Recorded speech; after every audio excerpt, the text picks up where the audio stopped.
Hello everyone. तो मेरा नाम अभिषेक है और अगर आप मेरे मेन चैनल एनालिसिस बाय अभिषेक की वजह से यहाँ पर आए हैं तो बहुत बहुत थैंक यू। इस चैनल पर मैं ट्रू क्राइम डॉक्यूमेंट्रीज और हॉरर मिस्टीरियस स्टोरीज अपलोड करूँगा एक यूनिक तरह से। और आज मेरा बर्थडे भी है तो मैंने सोचा क्यों ना आज पहला वीडियो अपलोड किया जाए इस चैनल पर। So without wasting any more time let's start our today's case which is Delhi is very famous the tandoor murder case.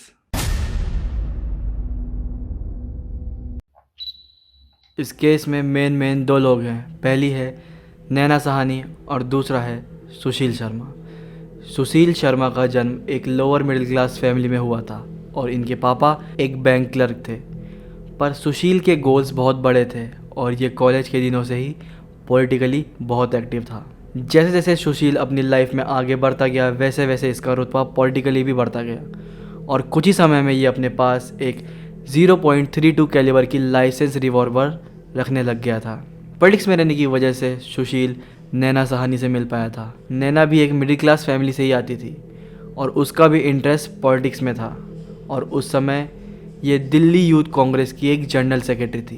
Politics में काम करते करते नैना सहानी मिलती है मतलूब करीम से और इन्हें आपस में प्यार हो जाता है। पर रिलीजन डिफरेंसेस की वजह से इनकी शादी नहीं हो पाती। कुछ समय बाद नैना सुशील से मिलती है और ये काफ़ी जल्दी एक दूसरे के बहुत करीब आ जाते हैं और 1993 में ये बिरला मंदिर में जाकर शादी कर लेते हैं। कहने को तो ये शादी थी पर सुशील शर्मा इस शादी को छुपा के रखना चाहता था। यहाँ तक कि सुशील के पड़ोसियों को भी नहीं पता था कि उसकी शादी हो चुकी है।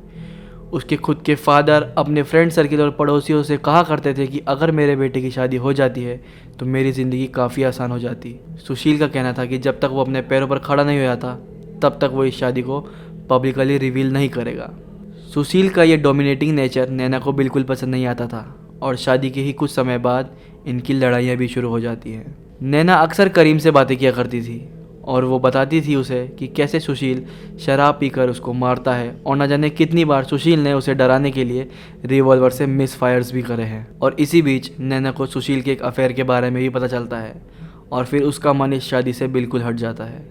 वो ऑस्ट्रेलिया में जाकर अपना एक बिजनेस स्टार्ट करना चाहती थी और उसने इसका जिक्र सुशील से भी किया था पर सुशील ने उसे इग्नोर कर दिया। नैना की फ़ौरन जाने की बात से सुशील नैना से नाराज़ रहने लगा और 2 जुलाई 1995 नंबर पर और उसे सामने से करीम की आवाज़ आती है। Hello Raina, hello Raina, hello. Karim की आवाज़ आते ही सुशील फ़ोन काट देता है और फिर दोनों के बीच बहस हो जाती है। बहस करते करते सुशील इतना ज़्यादा गुस्सा हो जाता है कि वो अपनी रिवॉल्वर निकाल कर क्लोज डिस्टेंस पर 3 राउंड फायर कर देता है, जिसमें से एक गोली तो मिस फायर हो जाती है पर 2 गोलियां नैना के गले पर और सिर पर जाके लगती हैं और नैना ऑन द स्पॉट डेड हो जाती है। जैसे ही सुशील नैना को मरा हुआ देखता है वैसे ही उसको रियलाइज़ हो जाता है कि उसने बहुत बड़ी गलती कर दी है और अब सुशील जल्दी से जल्दी लाश को ठिकाने लगाने लग जाता है। वो बेडशीट से उसे ढकता है पर खून ज़्यादा फैल जाने की वजह से उसे लगता है कि वो फंस सकता है, तो वो डाइनिंग टेबल पर लगा हुआ प्लास्टिक निकाल कर उससे उसकी बॉडी को रैप कर देता है और अपनी गाड़ी की डिक्की में उसे बंद कर देता है। वो पहले तो लाश को यमुना में बहाने का सोचता है लेकिन ट्रैफिक ज़्यादा होने की वजह से वो फंस सकता था, इसीलिए वो अपनी गाड़ी मोड़ कर अशोक नगर में उसके रेस्टोरेंट में चला जाता है। संडे होने की वजह से उस रेस्टोरेंट में काफ़ी भीड़ होती है। सुशील अपने मैनेजर से बोल के रेस्टोरेंट को बंद करवाता है और सारे स्टाफ को भी जाने को बोलता है। उसमें लाश फिट नहीं आती तो सुशील नैना की बॉडी के छोटे छोटे टुकड़े कर देता है जिससे वो तंदूर में फिट आ सके। पर तंदूर जल्दी से आग नहीं पकड़ रहा था तो सुशील ने मैनेजर से 2 आधे किलो के बटर की सिल्लियाँ मंगवाई और उसको भी उसमें डाल दिया नैना के साथ। तंदूर ने आग पकड़ ली और वो इतनी ज़्यादा तेज़ जलने लग गई कि तंदूर से आग की लपटें बाहर आने लग गई थी। उसी समय एक पुलिस कांस्टेबल वहाँ से अपना वायरलेस रिसीवर लेने के लिए पुलिस स्टेशन जा रहा था। तभी वो देखता है कि रेस्टोरेंट में आग लगी है और वो अंदर आके पूछता है तो सुशील बोलता है कि हम बस पार्टी के बैंड को शक हो जाता है। तो वो वापस लौट के वहाँ आता है और देखता है तो वहाँ से मांस जलने की बदबू आ रही होती है। तो फिर से पूछता है तो वो लोग बोलते हैं कि वो बकरा रोस्ट कर रहे हैं। लेकिन कांस्टेबल इसी कन्वर्सेशन के बीच वहाँ उस लड़की के बालों का गुच्छा देख लेता है और उसी समय सुशील भी फरार हो जाता है।